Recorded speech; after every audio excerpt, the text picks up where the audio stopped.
Hey guys, Cole here, just to say that if you like our content, be sure to subscribe to our channel and hit the notification bell so you don't miss out on future episodes. Now, on with the show. Welcome back to the Weekly Wheel. As always, I'm your host, Cole. On this week's show, we get to talk about Ubisoft and Valve being fined, Capcom Vancouver shutting down, and the PlayStation Classic. All this and more on this spin of the Weekly Wheel.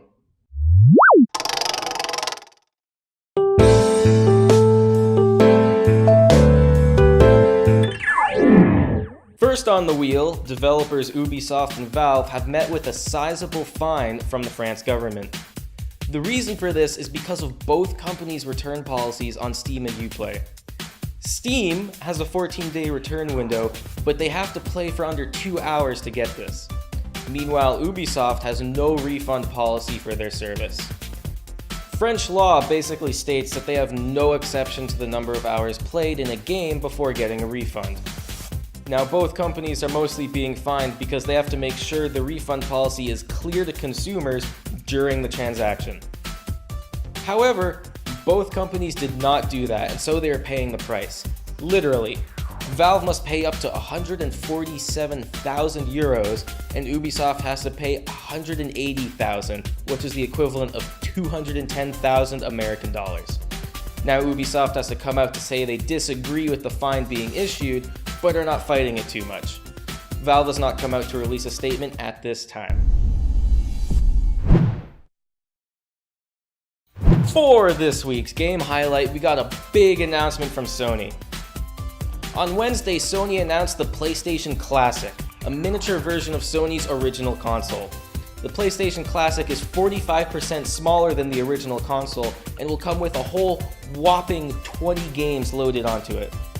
So far, the only games we know included are Jumping Flash, Final Fantasy VII, and Wild Arms, but games like Resident Evil and Metal Gear Solid are a pretty safe bet to be included. The Classic seems to be Sony's attempt to copy the success of Nintendo's NES and SNES Classic, which have been making bank since they launched. Needless to say, the original PlayStation was a landmark in early 3D gaming, and this is a great opportunity for younger players to see where it all started. The PlayStation Classic will launch December 3rd and will cost 100 plain American dollars.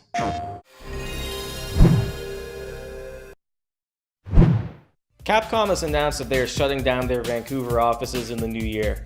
With the closure of the studio comes more bad news. All games in development in Vancouver are now terminated.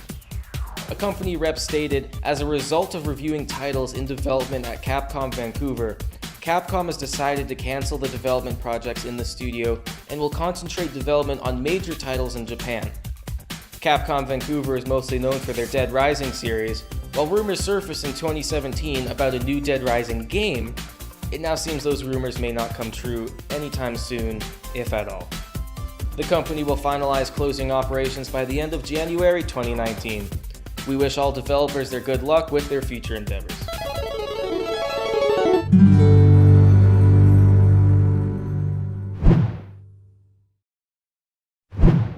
But here's something that isn't shutting down. Humble Monthly is a curated bundle of games sent to your inbox every month.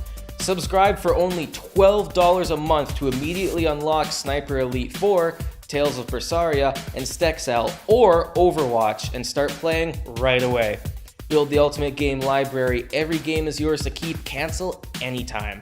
A special link is in the description down below. As a counterpoint to the PlayStation Classic story from earlier, we got some bad news for Sony's portable console. On Wednesday, Senior Vice President for Sony Interactive Entertainment, Hiroki Oda, said that Sony's PS Vita will stop production in 2019. The PS Vita launched in 2012 but was against immediate competition with the rise of mobile phones and Nintendo's 3DS, which handicapped sales from day one.